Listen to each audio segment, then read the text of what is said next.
My name is Dana McCluskey, and I'm going to be talking to you about my utopian society based off of Jung's theory. The utopian society, like any society, depends on its people to maintain the nature in which it's upheld.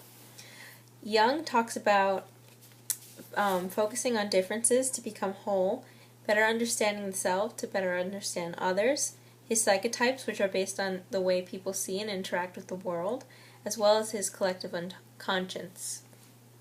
The selection process is going to be based off finding diverse people, open-mindedness, MBTI, and education. For the diversity, what we want to do is we're going to select people so that there are plenty of differences, but there isn't one standard to compare another to. So there isn't going to be a major or minor race or ethnicity. As for open-mindedness, what we're looking for are people who are ready, set to think openly and are actually thinking about making their own utopian societies and are willing to make a change in how they see things. However, those who are interested but aren't as open-minded are still welcome to join, but that's where the education comes along.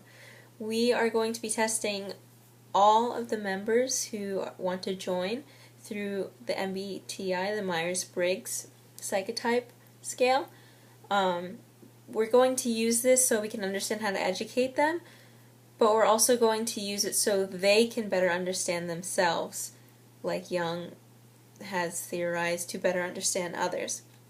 The education process is going to include, beyond general education courses, psychological, cultural, and societal values. So we're going to be teaching them psychology because, in my opinion, it's really important for someone to understand psychology at an early age rather than coming up and figuring it out on themselves. So by teaching these members the psychological science, they're going to be able to understand the backgrounds behind psychological disorders, how people interact with others, how to better communicate themselves, and how to treat themselves.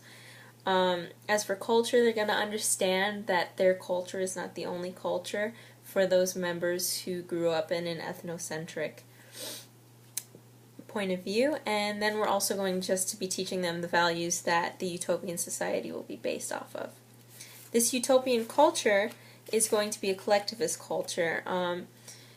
The reason that we're doing a collectivist type culture is so that these members are focused on considering others' feelings, well-being, and they aren't selfish towards what's in it for them, what they need, what they want. It's going to be a team effort. With the collectivist society, there's going to be a reduction of explicit gender roles. So there's a study, which is referenced here, that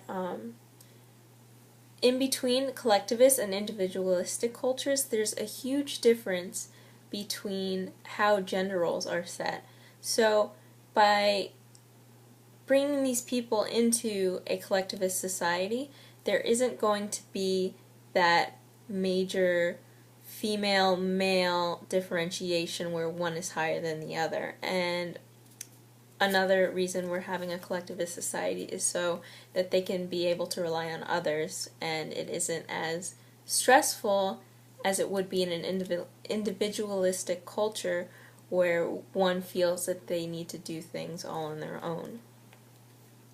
The society is going to be, the society based through Jung's theory we're going to talk about individuation, shadows, the anima and animus, collective unconscious, and psychotypes.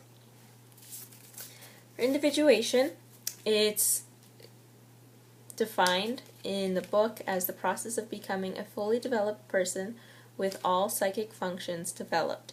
So the form of this is that a person will develop completely when they can understand who they are individually as themselves, the differences between them and others.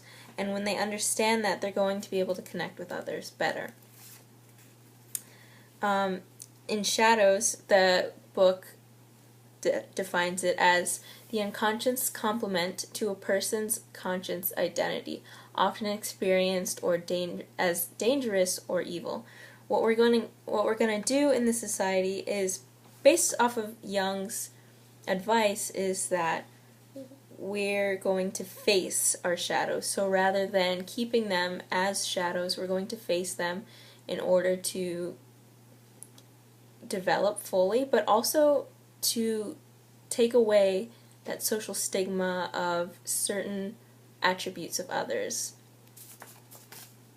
In Anima and Animus, according to Jung, the desired outcome of a psychological development in regards to Anima and Animus is to achieve psychological androgyny. According to him, this is found through finding another lover.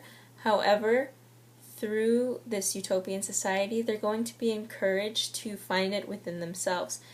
Just as they're encouraged to face their shadows head on, they're also encouraged to embrace that other complementary side of themselves. In the collective unconscious, Jung talks about how it's a spiritual state where someone will tap into it, and it's based off of ancestry and inherited archetypes. However, instead of doing that in the utopia, we're going to be finding the collective unconscious societally.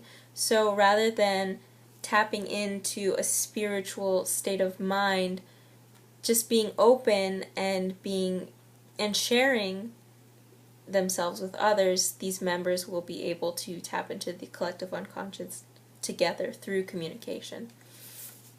And finally, psychotypes, which he separates by introversion and extroversion, thinking and feeling, and sensation and intuition. So after taking the MBTI, the Myers-Briggs quiz, members are going to better understand themselves by understanding whether they fall on the side of introversion, extroversion, and so on. And after understanding themselves, they're going to be encouraged to take time to look at the world and perceive the world and react to the world in the opposite manner. This isn't necessarily to generalize the population, but it's really just to allow them to see another side and another perspective. And as for the concern of free will is not going to be restricted in the society. There will be laws such as no murdering and general laws.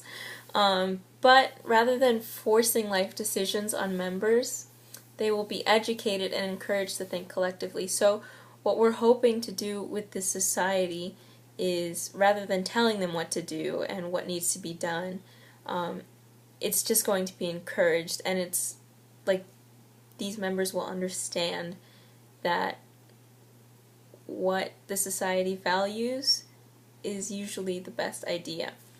And the utopia can only be upheld, like I said before, by the citizens, so it's really up to them.